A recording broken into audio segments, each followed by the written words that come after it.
Adiala jail میں ناحق قید، چیئرمین پاکستان تحریک انصاف عمران خان کا اپنی قوم کے نام پیغام۔ خواجہ آصف نے فوج کو جتنا برا بھلا کہا کسی نے نہیں کہا۔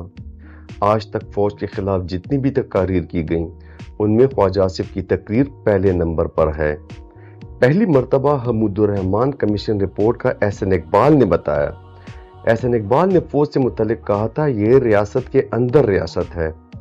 وہ یہ بھی کہتے رہے ہیں کہ پاکستان معمار بننے جا رہا ہے۔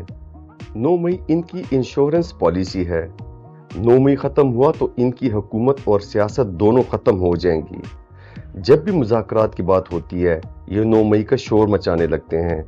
قوم کو ایک مرتبہ پھر بتانا چاہتا ہوں کہ مجھے اغوا کرنے کا جس نے حکم دیا اور جس نے CCTV فوٹیج غائب کی 9 مئی کی سازش اسی نے کی۔ 9 مئی کی تحقیقات کرنی ہے تو اس کے لیے جوڈیشل کمیشن بنایا جائے۔ ہم مذاکرات کے لیے ہمیشہ تیار ہیں، لیکن بات ان کے ساتھ ہوگی جو فیصلے کی قابلیت رکھتے ہیں۔ فارم 47 حکومت سے بات کرنا الیکشن میں ان کے ڈاکے کو تسلیم کرنے کے مترادف ہے۔ محمود خان اچکزئی کے پاس مذاکرات کا اختیار ہے۔ ہمارے 8 ستمبر کے جلسے کے 3 مقاصد ہیں۔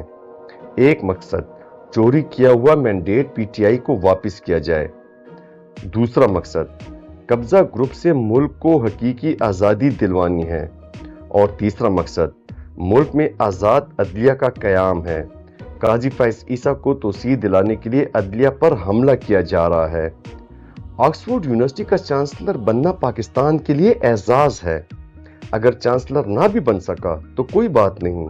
آکسفورڈ یونیورسٹی سے پڑھ کر نکالنے والے ایلومنائی میں سے آج تک کبھی کسی کو وہ مقام نہیں ملا جو مقام کرکٹ کی تاریخ میں مجھے ملا ہے۔ میں پاکستان میں شوکت خانم اور نمل یونیورسٹی جیسے بڑے فلاحی ادارے چلانے والا انسان ہوں۔ ہم نے 2 کینسر ہسپتال بنائے، 2 یونیورسٹیاں بنائی ہیں اور 1 یونیورسٹی بن رہی ہے۔ پاکستان میں ایک سیاسی پارٹی کو صفر سے شروع کر کے اس مقام تک لانے والا میں پہلا سیاستدان ہوں۔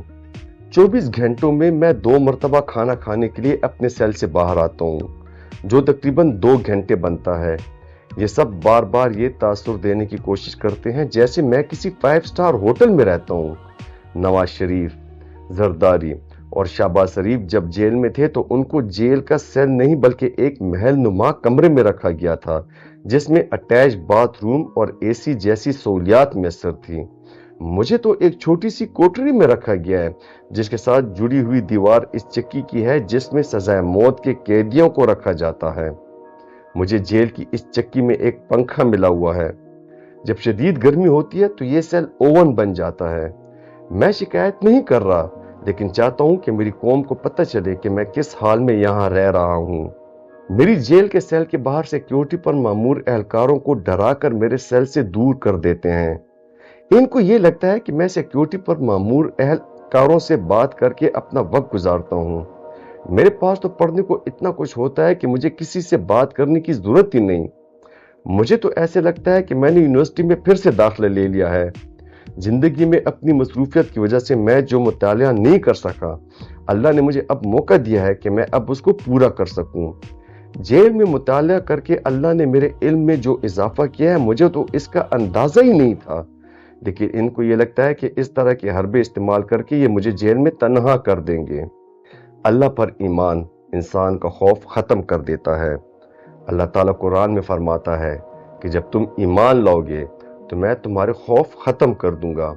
میرے ایمان ہے کہ زندگی اور موت اللہ کے اختیار میں ہے۔